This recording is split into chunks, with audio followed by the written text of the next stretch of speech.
Assalamualaikum warahmatullahi wabarakatuh. Alhamdulillah, pada kesempatan hari ini kita kembali lagi bertemu pada mata pelajaran pendidikan agama Islam. Masih membahas KD 3.7, khotbah, tablik, dan dakwah. Pada pertemuan kali ini kita akan membahas tentang dakwah. Sebelum melanjutkan pelajaran hari ini, marilah kita berdoa terlebih dahulu supaya semua yang kita lakukan bernilai ibadah dan mendapatkan pahala di sisi Allah Subhanahu wa taala.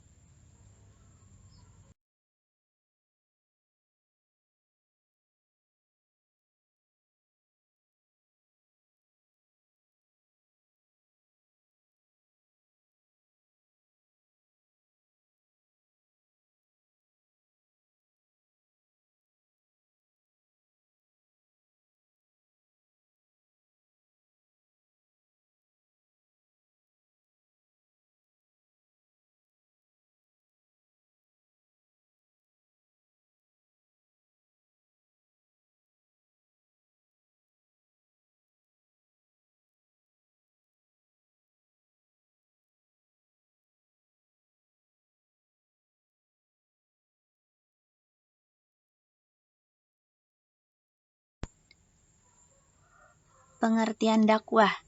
Kata dakwah secara bahasa berasal dari kata bahasa Arab dan merupakan kata dasar atau masdar dari kata kerja da'a yada'u yang artinya memanggil, menyeru, atau menjenguk, atau mengajak. Orang yang menyampaikan dakwah disebut da'i atau juru dakwah. Sedangkan menurut istilah, dakwah adalah kegiatan yang bersifat menyeru, mengajak, dan memanggil orang untuk beriman dan taat kepada Allah Subhanahu wa taala sesuai dengan ajaran Islam. Sedangkan orang yang menerima seruan dakwah menjadi orang yang beriman dan taat kepada Allah Subhanahu wa taala, tentu akan meraih kesejahteraan di dunia dan di akhirat. Serta orang yang mengajak juga akan mendapatkan pahala.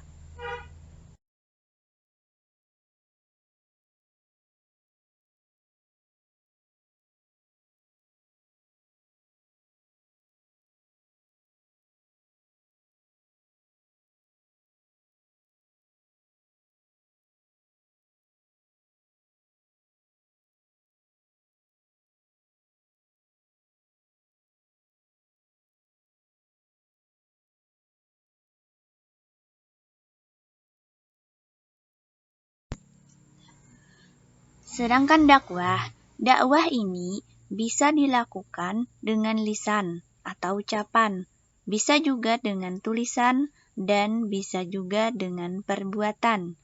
Dakwah bilisan adalah dakwah yang dilakukan secara lisan, seperti ceramah, sarasehan, lokakarya, dan lain-lain. Dakwah bil kitabah adalah jenis dakwah dengan menggunakan tulisan atau media jurnalis, seperti kumpulan karya tulis, buku-buku.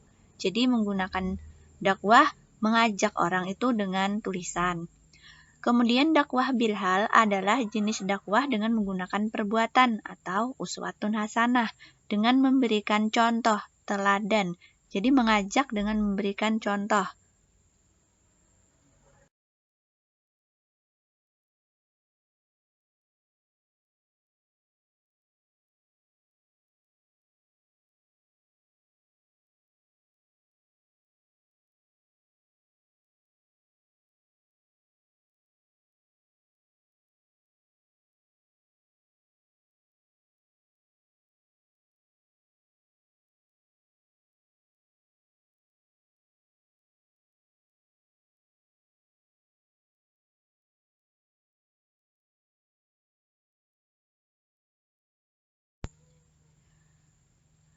Dalam berdakwah, hendaknya menggunakan metode dakwah yang telah dijelaskan Allah Subhanahu wa taala dalam Al-Qur'an, Quran surah An-Nahl ayat 125.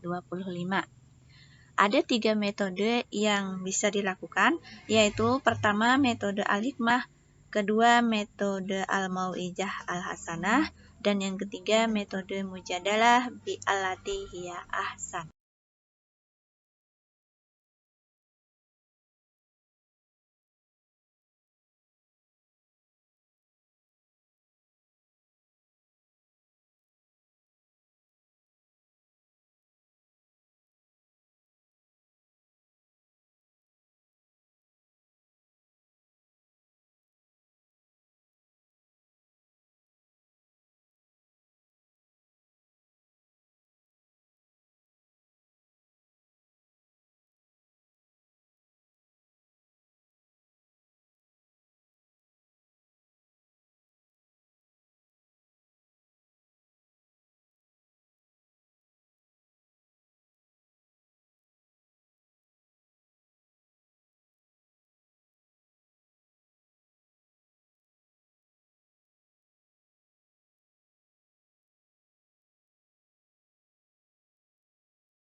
Syarat-syarat dai.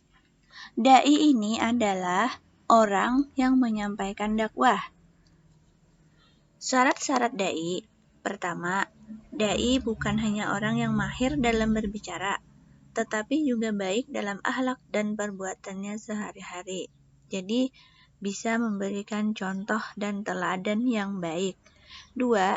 Dai juga harus memiliki ilmu agama Islam yang tepat dan benar, terutama dalam bidang syariat, supaya apa yang diajarkannya tidak menyalahi aturan agama. Yang ketiga, mengetahui perkembangan ilmu pengetahuan yang relatif luas, punya pengetahuan yang luas. 4. Memahami hakikat dakwah. 5. Mencintai objek dakwah dengan tulus. 6. Memiliki kejujuran dan rasa ikhlas. Jadi, ikhlas dan tulus dalam berdakwah.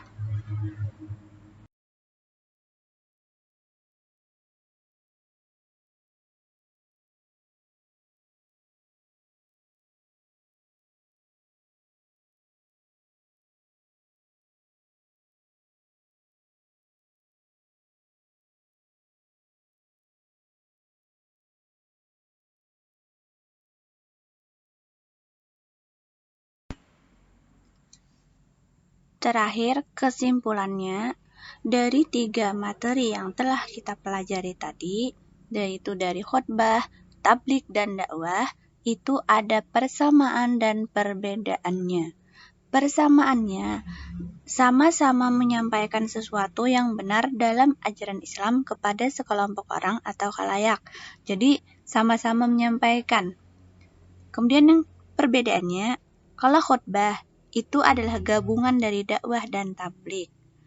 Khotbah itu sama dengan ceramah yang disampaikannya kepada orang banyak. Dilakukan dengan waktu dan tempat yang khusus, ada tata caranya, ada rukun dan syaratnya. Kalau dakwah itu mengajak orang atau mengingatkan untuk kebaikan yang dikerjakan secara bersamaan.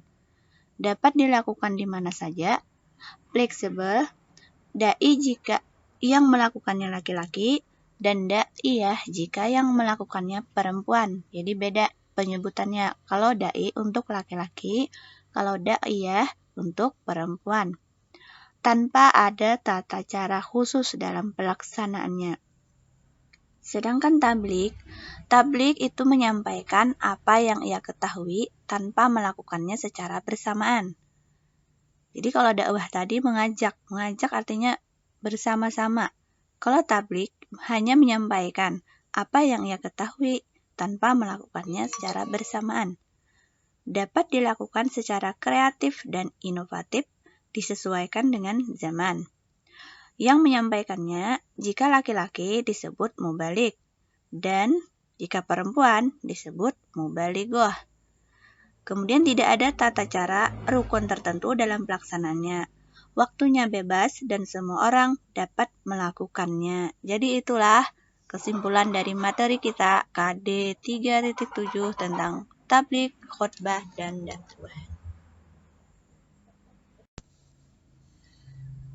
Semoga ilmu yang kita dapatkan hari ini ada manfaatnya dan bernilai ibadah di sisi Allah.